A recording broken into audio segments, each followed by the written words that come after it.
He made the mistakes. Sure, he made mistakes. The building of those high rises. The Robert Taylor homes. Robert Taylor homes. That was a terrible mistake. You can't build prisons to keep people in, and then those are prisons. Those were not projects. You can't do those things. I believe in affordable housing, but that's not affordable housing. Those were prisons, and he was trying to. That's an attempt to keep a minority group within a given area, and that's not what our American democracy is about. American democracy should be anybody should be able to live where they want, and that was a terrible mistake that he made. But he still believed, and I believe that he believed that people should be a family unit, and that discouraged the family unit. But I still believe he believed in the family unit, and as a result,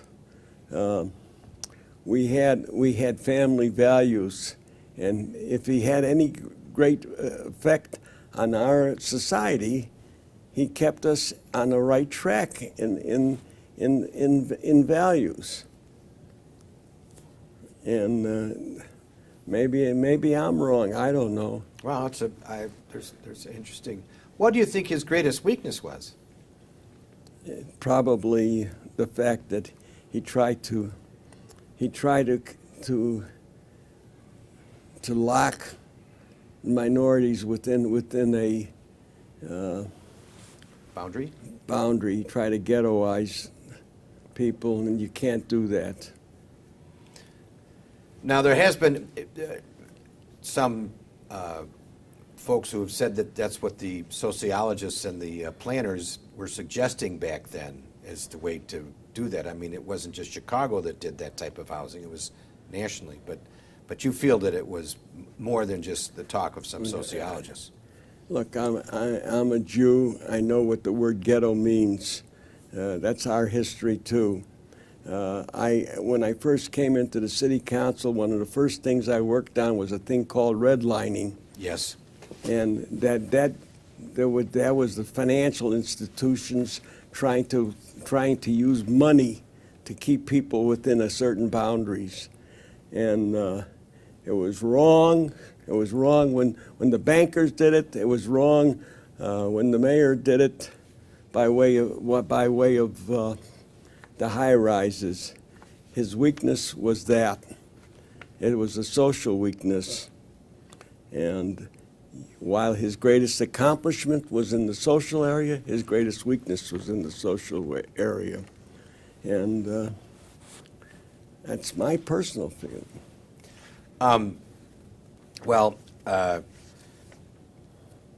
Now I have to ask you before I forget that back in '87, you after a lot of things occurred, you left the Democratic Party for a period of time. Yes, I did. For 5 years, if I remember correctly. Well, actually, I left for really just a couple of years, but that could be said 5 years.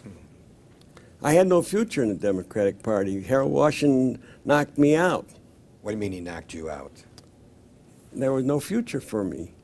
He actually wrote me out. I mean, I got along very well with Harold Washington on a personal basis, but I had no future politically as long as he was leading the party. The joke was I left the Democratic Party and 4 weeks later he died. Yes, I know. But I had already made my commitment. You left when Verdoliak left. Well, I didn't leave because of Verdoliak. Right. But Verdoliak had something to do with it, and that he talked me into it because he needed my run for recorder to help him. But yes. Yes, and then you had to run against Carol Moseley Braun. Yes. Who knew absolutely nothing about the recorder's office. She didn't even know what the word Torrens meant. I had explained it to her. Carol and I are good friends, so. Well, now, you mentioned your Jewish background, so I have to ask you about the '68 convention and what you think the mayor said when he was talking back to Rubikoff. Rubikoff, yeah. Yeah. I don't know what he said. I can't read lips, but I really don't think the mayor was a racist or prejudiced. I really don't. But you do think that he ghettoized. Yes. And I think he was just following suggestions that were given to him. I mean, the fact is that the mayor was surrounded by many people, both blacks and Jews, that he listened to and he promoted that were very important to his term. That were of color and were of the Jewish faith. So I don't think that's true. Okay. I mean, did he say something? Yeah, he might have said something, but I think it was about Abe Ribikoff, not necessarily about Jews. I see. Now, you mentioned the people who are close to the mayor. I was wondering if you would think about this and suggest to me who the 4 or 5 most important non-elected officials were during his 21 years as mayor. 2 years. Non-elected officials. Non-elected, like a Donovan or a... So Tom Donovan, of course, was very important to him. Frank Sullivan was important to him. And Frank Sullivan for the... He was his press secretary. Certainly Eddie Bedore. He was the budget director. I think Eddie Bedore is a genius. Financial man. Frank Sullivan, for a period there, was a key man. Earl Bush. Before him. What about Bill Lee? Bill Lee was an advisor, but I don't know if I classify him as a top man. Like Ed Kelly was an elected official, but Ed Kelly was also an advisor to him too. A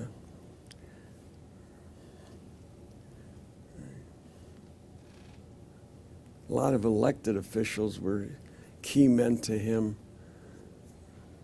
The Keene-Daley relationship has always been interesting. That's the most interesting relationship of all. Tell me a little bit about that. Both were extremely strong in their own way, and of course I had known Tom Keene's father. I was brought up in the Keene ward. Humboldt Park area? Yeah, I came from Humboldt Park. When I was a kid, Tom Keene's father told my dad, I was with my dad, and he said, when your son's ready for college, let me know. I'll get him a scholarship. That was the old Tom Keene. And I knew Rustinkowski's father, too, Joe Rustinkowski. He was my alderman. Oh. And so I was born right on the borderline between Rustinkowski and Keene. I see. But the Daley-Keene thing. The Daley-Keene, Daley was the powerhouse and Keene was the brain.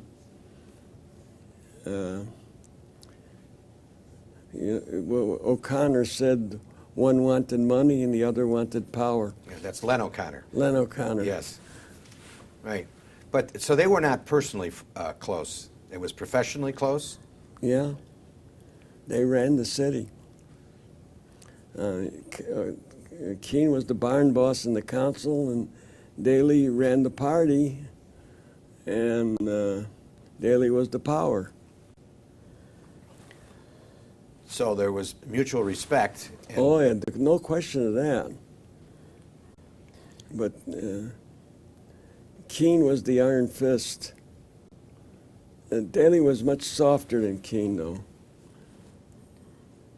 He was softer, but he had more power. Who had? Daley. Daley had more power. Right.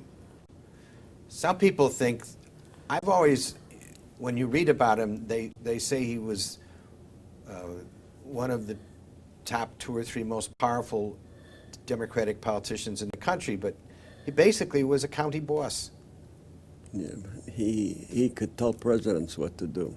How, and why would that be?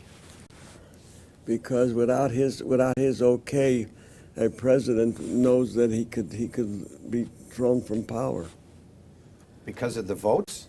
Illinois was a key state. You know, they said, as goes Maine, so goes the nation. As goes Illinois, so goes the nation. Well, how many votes did he control, in your opinion? I think he controlled Illinois' vote, and as a result, Illinois was the key state. Illinois and Texas are the 2 key states, at least were anyway. Were. I see. And the power he accumulated, though, was all based on Cook County. Well, Cook County controls Illinois. You think that's still the case today? Yes. But it doesn't. Except the organization no longer exists, and unfortunately, his son is the one who destroyed the organization. And why would he do that, since he's maintained his power? I can't answer that. It's been suggested that it's a different way to have power, is to individualize it rather than to have it in a community-wide basis. I can't answer that. Ed Kelly said television is the precinct captain of Chicago now. Well, they used to say the newspapers were, but I don't think that was ever true. I don't think so either. And I really don't believe television, except that in that they can portray you as a villain, or they can portray you as a hero, and that's sometimes what they do. But I still don't think I don't think the public is that foolish. I think I think Lincoln's statement is still the greatest. You can fool some of the people all of the time, some of the people some of the time, but you can't fool all the people all of the time. That's correct. That's correct. We're getting close to the end, which was a little piece of paper I was handed. What have I not covered that you'd like to discuss, if there is anything? And while you're thinking about that for just a moment, I'm going to take a fast look. I want one other thing before we go. The loop and the housing around the loop today is very successful. And what was Richard J. Daley's role in that success that we're enjoying today? Not Richard M., Richard J., if you think he played a role. Well, if he played any role, it was perhaps in the field of transportation. He played the role in the commencing of the transportation system, which he viewed as helping the outlying area, but actually has really made the interior of the city better.